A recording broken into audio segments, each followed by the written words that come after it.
Indonesia, bangsa dan negara, rumah ideologi Pancasila.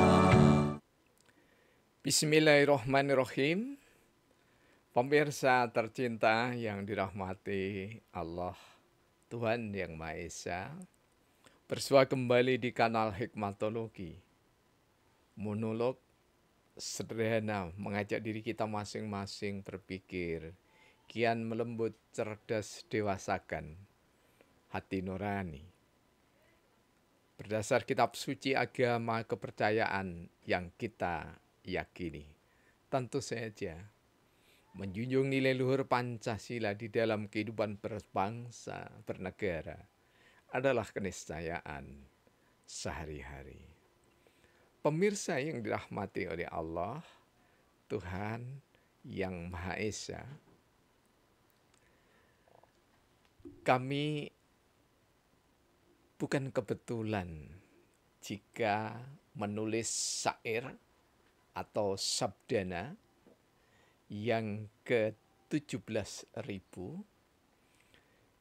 menggurat tanpa berencana menempatkan angka 17.000 pada judul Demokrasi Mati, Tumbuh Hikmatokrasi. Apakah yang melatari demokrasi mati tumbuh hikmatokrasi? Bagaimana matinya demokrasi sehingga tumbuh hikmatokrasi? Dan mengapa demokrasi niscaya mati, hikmatokrasi tumbuh mengakar kuat, berkembang berbuah abadi, insya Allah. Mari kita cari jawabnya dari, jika kita pinjam istilah dari saudara kita Profesor Yudi Latif, PhD, berangkat dari Pancasila, mengalir air kehidupan. Mengapa mata air kehidupan? Karena air adalah sumber dari seluruh kehidupan yang tampak. Wa ja'alna minal ma' kulla syai'in hayy. Dan dari alma, dari air, segala sesuatu diciptakan oleh Allah Azza wa Jalla. Allah Rabbul Alamin. Allah Tuhan Yang Maha Esa. Berbahagia sekali di kanal Hikmatologi 263 kami mengunggah video di kanal Hikmatologi dengan judul Matinya Demokrasi, Tumbuhnya Hikmatokrasi. Di kanal tersebut kami mencontohkan kehidupan real hikmatokrasi di era kesejagatan sekarang ini dengan studi kasus data sekunder dari Kabupaten Pemalang, Kabupaten Klaten, dan Kabupaten Batang. Kali ini kita tampilkan secara eksotik sejarah peradaban anak manusia yang ada di serpihan surga yang bernama Indonesia. Data ini berdasar pada studi pustaka dan juga ruh yang kita tangkap dengan upaya lembut hati nurani melalui sajian persidangan yang diabadikan dalam 3 jilid, dan lagi-lagi ini yang paling sering kami kutip, demikian juga yang paling sering dikutip oleh para penulis ketatanegaraan Indonesia dan yang menulis ragam pesona Pancasila termasuk kewarganegaraan. Ini adalah karya dari Profesor Mr. Muhammad Yamin, Naskah Persiapan Undang-Undang Dasar 1945. Tak ketinggalan juga 2 jilid utama karya Mutiara Hikmah dari tangan seorang Soekarno, Presiden pertama Indonesia dan proklamator bersama Muhammad Hatta. Sabdana yang ke-17.000. Demokrasi mati, tumbuh hikmatokrasi. Bagian kedua. Sikap dan pola pikir mandiri mengkritisi demokrasi. Kritis tak mencela demokrasi yang lama membumi. Cara bijak ulama dan tokoh nasionalis istimewa sikap perilaku politiknya demi Indonesia. Indonesia dibangun dengan hati berdaulat, cerdas, istimewa, berdaulat dalam beragama, berkepercayaan, berbudaya, berbangsa, bernegara. Membangun Indonesia dengan sistem hikmatokrasi asli Indonesia. Kampung Celaket Hadiningrat, Kota Malang, tanggal 1 bulan Mei tahun 2023. Pemirsa tercinta yang dirahmati oleh Allah, jika di awal ini saya menulis data sikap dan pola pikir mandiri mengkritisi demokrasi, karena kalau kita mendengarkan melalui guratan tangan indah, jadi ada potongan-potongan video dari pidato Soekarno, namun kita juga membaca guratan-guratan indah dari tokoh-tokoh yang ada di dalam BPUPK sampai dengan PPKI. Ada 66 tokoh BPUPK ditambah dengan 6 anggota tambahan dan 6 anggota istimewa dari Jepang. Menunjukkan bahwa proses persidangan menjelang proklamasi Indonesia sama sekali tidak menganut sistem demokrasi. Karena ulama dan tokoh-tokoh nasionalis dari ragam agama dan kepercayaan betul-betul berpikir mandiri, mengkritisi demokrasi karena di dalam ragam pidato dan dengar pendapat yang disampaikan oleh tokoh-tokoh bangsa itu selalu menyertakan kutipan-kutipan, baik kutipan itu mengkritisi ataupun kutipan itu dipakai untuk menguatkan argumentasi. Sehingga panggilan akrab kami pada sesepuh Batavia, sesepuh Jakarta yang baru saja dipanggil oleh Allah sekitar 1-2 tahun yang lalu, engkong, Dr. Andes Haji Ridwan Saidi. Tidak pernah tokoh-tokoh nasional baik berasal dari Islam, Kristen, Hindu, Buddha, Konghucu, Katolik,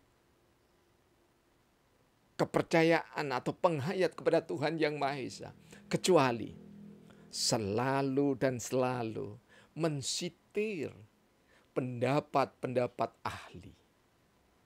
Tidak seperti pidato-pidato kebanyakan sekarang ini. Sepi dari kutipan para ahli yang mendahului. Mengapa? Karena mungkin sepi dari literasi. Bukan saja di Indonesia, tetapi mewarnai dunia. Kecuali beberapa cerdik cendekia ataupun ulama. Jika ulama jelas, pasti ketika menurunkan pendapatnya, selain dilandasi utamanya Al-Quran wa Sunnatul Rasul, kemudian dilandasi juga oleh pendapat ulama. Ada ijma, ada qiyas. Menunjukkan bahwa satu dengan yang lainnya saling menghargai. Kritis tak mencela demokrasi yang telah lama membumi. Sadar bahwa referensi Soekarno-Hatta, Kiai Haji Agus Salim, Ki Bagus Kusumo dan yang lainnya sangat syarat dengan bacaan-bacaan. Dan sangat tahu bahwa demokrasi telah lama membumi. Cara bijak yang ditempuh oleh ulama dan tokoh nasionalis sungguh istimewa. Tidak mencela, tetapi ketika persidangan menentukan dasar negara sampai dengan penetapannya, berikut Undang-Undang Dasar 1945, tidak satupun ada yang membenci demokrasi. Tetapi di dalam tampilan-tampilannya menjunjung tinggi kerakyatan yang dipimpin oleh hikmat kebijaksanaan dalam permusyawaratan perwakilan. Mereka semua tokoh-tokoh ini tetap merasa menjadi rakyat. Tetapi rakyat yang berhikmat kepada Tuhan Yang Maha Esa, mewakili aspirasi atau yang dulunya dikenal amanat penderitaan rakyat. Mengapa ada istilah amanat penderitaan rakyat? Karena rakyat Nusantara di bawah panji kerajaan dan kesultanan telah lama, nyaris semuanya menderita. Karena itulah kabinet pertama yang bertalian dengan sustainable development adalah Kabinet Ampera. Kabinet yang kemudian diteruskan oleh Jenderal Besar Soeharto dengan Kabinet Pembangunan dengan Sokoguru Repelita, rencana pembangunan 5 tahun, 10 tahun, 15 tahun, 25 tahun. Dengan garis besar haluan negara. Cara tokoh itu kami sebut istimewa sikap perilaku politiknya demi Indonesia. Demi Indonesia, bukan demi partainya. Indonesia dibangun dengan hati berdaulat, cerdas, istimewa. Mengapa saya sampaikan data hati berdaulat, karena hati ini tidak direcoki, tidak dikotori dengan syahwat partai politik yang berasal dari abad 14 Masehi, di mana Baron dan sebagian keluarga kerajaan Ningrat mengkooptasi hak-hak rakyat, sehingga timbullah gagasan-gagasan berlian dari ruling class, mahasiswa dan tokoh-tokoh pemuda, kemudian menyatu dengan para petani yang miskin, membentuklah partai politik. Dan Indonesia, meskipun rakyatnya mengalami penderitaan di zaman sebelum Indonesia, yakni Nusantara, maka tokoh bangsa itu berdaulat dalam beragama, berdaulat dalam berkepercayaan, berdaulat dalam berbudaya, berdaulat dalam berbangsa, berdaulat dalam bernegara. Mereka tidak sibuk ketika persidangan itu berkoalisi, membentuk kekuatan-kekuatan besar untuk tampil di tahta tertinggi. Tidak demikian. Mereka membangun Indonesia dengan sistem hikmatokrasi asli Indonesia. Inilah yang kami sebut demokrasi mati, tumbuh hikmatokrasi. Karena partai benar-benar ditinggalkan oleh ulama dan tokoh-tokoh bangsa demi panggilan Indonesia merdeka. Dan Indonesia merdeka harus diingat. Sekali lagi harus diingat, sekali lagi harus diingat. Indonesia merdeka bukan atas nama partai. Karena itulah, mari kita sama-sama kembalikan rakyat berdaulat dalam beragama, berkepercayaan, berbudaya, berbangsa, bernegara. Dengan kedaulatan rakyat penuh, maka rakyat tidak terombang-ambing oleh ragam pesona syahwat politikus yang hanya untuk membela kepentingan-kepentingan kelompok yang berakhir dari menguatnya kuasa, tahta, dan mengumpulnya harta benda hanya di lingkar orang-orang yang dekat dengan kekuasaan. Semoga sentuhan singkat yang ke-17.000 sabdana, syair yang sebah 7 dalam pesona,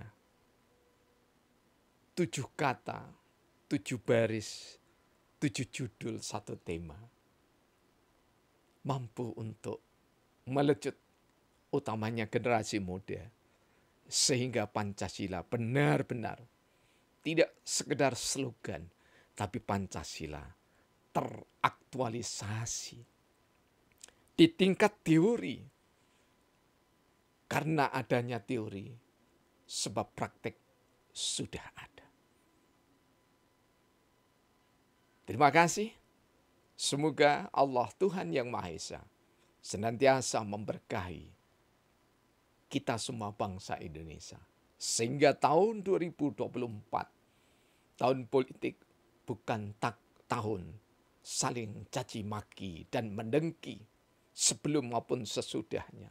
Tetapi adalah tahun politik, berarti tahun kearifan, tahun hikmat penuh kebijaksanaan Tuhan Yang Maha Esa.